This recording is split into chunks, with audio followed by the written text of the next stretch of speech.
Murder ಕೇಸ್ನಲ್ಲಿ lock ಆಗಿರುವಂತಹ ದರ್ಶನ್ಗೆ ಸಂಕಷ್ಟದ ಮೇಲೆ ಸಂಕಷ್ಟ ಎದುರಾಗ್ತಾ ಇದೆ. ಪೊಲೀಸರು ಇನ್ವೆಸ್ಟಿಗೇಷನ್ ಅನ್ನು ಒಂದು ಕಡೆ ಚುರುಕುಗೊಳಿಸಿದ್ದಾರೆ, ಮತ್ತೊಂದು ಕಡೆ ಇದೇ ಪ್ರಕರಣಕ್ಕೆ ಟ್ವಿಸ್ಟ್ ಕೊಡುತ್ತಾ ಸಿಸಿಟಿವಿಯ ಫುಟೇಜ್ ದರ್ಶನ್ಗೆ ಬಿಗಿಯಾಗಿಯೇ ಲಾಕ್ ಮಾಡಿದೆ ಖಾಕಿ. ಒಂದಲ್ಲ ಎರಡು ಹಲ್ಲೆಯ ವಿಡಿಯೋ ಕಲೆಕ್ಟ್ ಅನ್ನ ಮಾಡಿದೆ ಪೊಲೀಸರು ಅನ್ನುವಂತಹ ಮಾಹಿತಿ ಸಿಗ್ತಾ ಇದೆ. ರೇಣುಕಾಸ್ವಾಮಿ ಮೇಲಿನ ಹಲ್ಲೆಯ ದೃಶ್ಯ ಸಿಸಿಟಿವಿಯಲ್ಲಿ ಸೆರೆ ಸಿಕ್ಕಿದೆ. ಈ ಸಿಸಿಟಿವಿಯ ಫುಟೇಜ್ ಡಿ ಗ್ಯಾಂಗಿಗೆ ಮತ್ತಷ್ಟು ಸಂಕಷ್ಟವನ್ನು ತಂದೊಡ್ಡುತ್ತಾ ಚಿತ್ರದುರ್ಗದಿಂದ ರೇಣುಕಾಸ್ವಾಮಿಯನ್ನ ಕರೆತಂದು ಪಟ್ಟಣಗೆರೆ ಶೆಡ್ಗೆ ಹಾಕಿ ಮನಸ್ಸೋ ಇಚ್ಛೆ ಹಲ್ಲೆ ಮಾಡಲಾಗುತ್ತೆ. ಮೆಗ್ಗಾರ್ ಮಿಷಿನ್ ಮೂಲಕ ಆತನಿಗೆ ಶಾಕಿಂಗ್ ಟ್ರೀಟ್ಮೆಂಟ್ ಅನ್ನು ಕೊಡಲಾಗುತ್ತೆ. ಈ ಎಲ್ಲ ಬೆಳವಣಿಗೆಗಳು, ಇವರ ಕುಕೃತ್ಯಗಳು, ಅಟ್ಟಹಾಸ ಎಲ್ಲವೂ ಪಟ್ಟಣಗೆರೆ ಶೆಡ್ನಲ್ಲಿರುವಂತಹ ಸಿಸಿ ಕ್ಯಾಮೆರಾದಲ್ಲಿ ಸೆರೆ ಸಿಕ್ಕಿದೆ ಅನ್ನುವಂತಹ ವಿಚಾರ ಮುನ್ನೆಲೆಗೆ ಬರ್ತಾ ಇದೆ. ಇದೇ ವಿಚಾರವನ್ನ ಪೊಲೀಸರು ರಿಮ್ಯಾಂಡ್ ಕಾಪಿಯಲ್ಲೂ ಕೂಡ ಉಲ್ಲೇಖಿಸಿದ್ದಾರೆ. DVR ಅನ್ನು ನಾವು ವಶಪಡಿಸಿಕೊಂಡಿದ್ದೇವೆ, ಅದರಲ್ಲಿರುವಂತಹ ವಿಚಾರ ಬೆಚ್ಚಿ ಬೀಳಿಸುವಂತಿದೆ ಅನ್ನುವಂತಹ ವಿಚಾರವನ್ನು ಪ್ರಸ್ತಾಪಿಸಿರೋದ್ರಿಂದ ಬಹುತೇಕ ದರ್ಶನ್ ಪ್ರಕರಣಕ್ಕೆ, ರೇಣುಕಾಸ್ವಾಮಿಯವರ ಹತ್ಯೆಯ ಪ್ರಕರಣಕ್ಕೆ ಈ ಸಿಸಿಟಿವಿಯ ಫುಟೇಜ್, ಪೊಲೀಸರ ಕೈ ಸೇರಿರುವಂತಹ ಎರಡು ದೃಶ್ಯಗಳು ದರ್ಶನ್ ಅಂಡ್ ಗ್ಯಾಂಗ್ಗೆ ಸಂಕಷ್ಟವನ್ನು ತಂದಿಡುವಂತಹ ಸಾಧ್ಯತೆ ಇದೆ. ಈಗಾಗಲೇ ಇದೇ ಪ್ರಕರಣದಲ್ಲಿ 130ಕ್ಕೂ ಹೆಚ್ಚು ಸಾಕ್ಷಿಗಳನ್ನು ಕಲೆಕ್ಟ್ ಮಾಡಿದ್ದಾರೆ ಪೊಲೀಸರು. ಆ ಸಾಕ್ಷಿಗಳ ಜೊತೆಗೆ ಈ ಎರಡು ವಿಡಿಯೋ ಫುಟೇಜ್ಗಳು ಈ ಪ್ರಕರಣಕ್ಕೆ ಒಂದು ಮೇಜರ್ ಟ್ವಿಸ್ಟ್ ಅನ್ನು ಕೊಡುವಂತಹ ಎಲ್ಲ ಸಾಧ್ಯತೆಗಳು ಕೂಡ ಇದೆ. ಸಹಜವಾಗಿಯೇ ಆ ದೃಶ್ಯಗಳ ಆಧಾರದ ಮೇಲೆ ಮತ್ತಷ್ಟು ಸಂಕಷ್ಟವನ್ನ ದರ್ಶನ್ ಅಂಡ್ ಪಠಾಲಂ ಅನುಭವಿಸಬಹುದು, ಸಂಕಷ್ಟವನ್ನ ಎದುರಿಸಬಹುದು ಅನ್ನುವಂತಹ ವಿಚಾರ ಕೂಡ ಮುನ್ನೆಲೆಗೆ ಬರ್ತಾ ಇದೆ.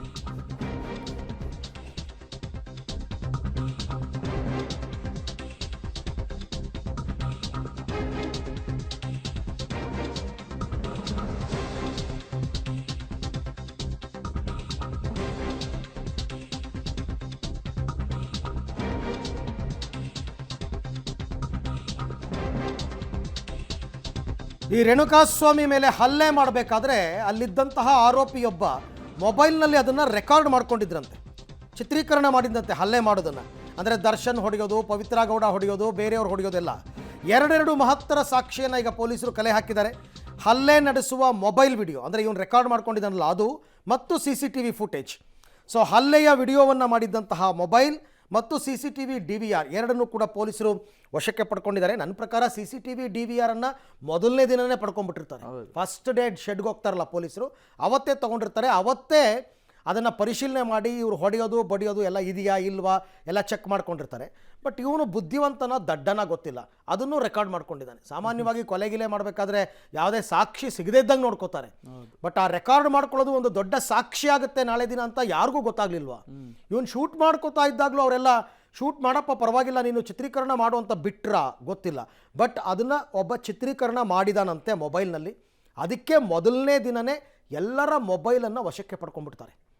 ಈ ಥರದ್ದೇನಾದರೂ ಇದ್ದರೆ, ಸಾಕ್ಷಿ ನಾಶ ಆಗಿಬಿಟ್ರೆ, ಡಿಲೀಟ್ ಆಗಿಬಿಟ್ರೆ ಅಂತಂದ್ಬಿಟ್ಟು ಮೊದಲನೇ ದಿನವೇ ವಶಕ್ಕೆ ಪಡ್ಕೋತಾರೆ. ಡಿಲೀಟ್ ಆಗಿದ್ದರೂ ಕೂಡ ರಿಟ್ರೀವ್ ಮಾಡ್ತಾರೆ. ಹಾಗಾಗಿ ಈಗ ದರ್ಶನ್ ಆ್ಯಕ್ಚುಲಿ ಇವ್ರ ಪರ ವಕೀಲರು ವಾದ ಮಾಡೋದು ದರ್ಶನ್ ಅಲ್ಲಿ ಇರಲೇ ಇಲ್ಲ ಅಂತ, ಅವರಲ್ಲಿದ್ದರೂ ಹಲ್ಲೆ ಮಾಡಿದ್ರು ಅಂತ ಪ್ರೂವ್ ಮಾಡೋದಕ್ಕೆ ಈ ಸಾಕ್ಷಿಗಳು ಅಷ್ಟೇ.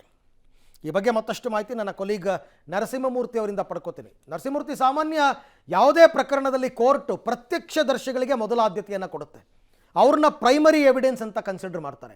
ಈ CCTV ಫುಟೇಜ್ ಅಥವಾ ಯಾವುದೇ ವಿಡಿಯೋ ಆಗ್ಬೋದು ಅಥವಾ ಫೋಟೋಗಳನ್ನು ಸೆಕೆಂಡರಿ ಎವಿಡೆನ್ಸ್ ಅಂತ ಕನ್ಸಿಡರ್ ಮಾಡ್ತಾರೆ. ಈಗ ಸಿಕ್ಕಿರ್ತಕ್ಕಂಥ ಈ ಎರಡು ದಾಖಲೆಗಳು ಸೆಕೆಂಡರಿ ಎವಿಡೆನ್ಸ್ ಆದರೂ ಕೂಡ ಇದು ಈ ಟೀಮ್ಗೆ, ಈ ಗ್ಯಾಂಗ್ಗೆ ಸಂಕಷ್ಟ ಕಟ್ಟಿಟ್ಟ ಬುತ್ತಿ ಅನ್ಬೋದಾ, ಹೇಗೆ?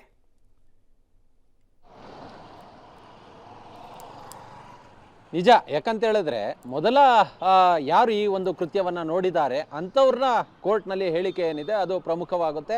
ಹೀಗಾಗಿಯೇ ಆ ಒಂದು ಶೆಡ್ನ ಸೆಕ್ಯೂರಿಟಿ ಗಾರ್ಡ್ಗಳಿದ್ರು, ಅಂಥವ್ರನ್ನ ಈಗಾಗಲೇ ಅವ್ರನ್ನ ಹೇಳಿಕೆಗಳನ್ನು ದಾಖಲು ಮಾಡಿ ಅವರನ್ನು ಸಾಕ್ಷಿಗಳನ್ನಾಗಿ ಮಾಡ್ಕೊಳ್ಳೋ ಕೆಲಸವನ್ನು ಮಾಡಿದ್ದಾರೆ.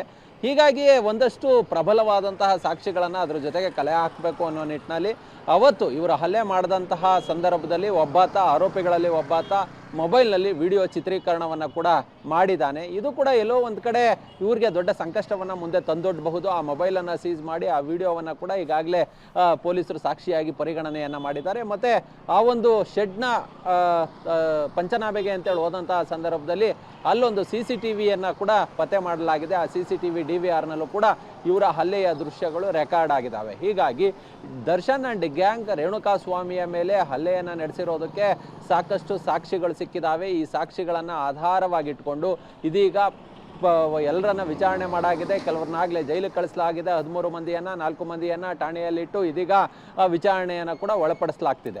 ಮುಂದೆ ಕೋರ್ಟ್ನಲ್ಲಿ ಹೇಗೆ ಇದು ಮಹತ್ವವನ್ನು ಪಡೆದುಕೊಳ್ಳುತ್ತೆ ಅಂತ ಹೇಳಿದ್ರೆ, ಆವತ್ತು ಶೆಡ್ನಲ್ಲಿ ಇದ್ದಂತಹ ಸೆಕ್ಯೂರಿಟಿ ಗಾರ್ಡ್ಗಳು ಅವರ ಹೇಳಿಕೆಯನ್ನು ದಾಖಲು ಮಾಡಿಕೊಳ್ಳಲಾಗಿದೆ. ಹೇಗೆಲ್ಲ ಎಷ್ಟೊತ್ತಿಗೆ ಕರ್ಕೊಂಬಂದರು, ಹೇಗೆ ಹಲ್ಲೆ ನಡೆಸಿದ್ರು, ಯಾವ ಆಯುಧದಿಂದ ಹಲ್ಲೆ ನಡೆಸಿದ್ರು, ಆತ ಹೇಗೆ ಸತ್ತಾದ್ಮೇಲೆ ಎಲ್ಲ ಹಾಕಿದ್ರು, ಹೀಗೆ ಆ ಸೆಕ್ಯೂರಿಟಿ ಗಾರ್ಡ್ಗಳ ಹೇಳಿಕೆಯನ್ನು ಕೂಡ ದಾಖಲು ಮಾಡಿಕೊಳ್ಳಲಾಗಿದೆ. ಅವರ ಹೇಳಿಕೆಯನ್ನು 164 ಮಾಡಿಸಲಾಗಿದೆ, ಅಂದರೆ ನ್ಯಾಯಾಧೀಶರ ಮುಂದೆ ಮಾಡಿಸಲಾಗಿದೆ.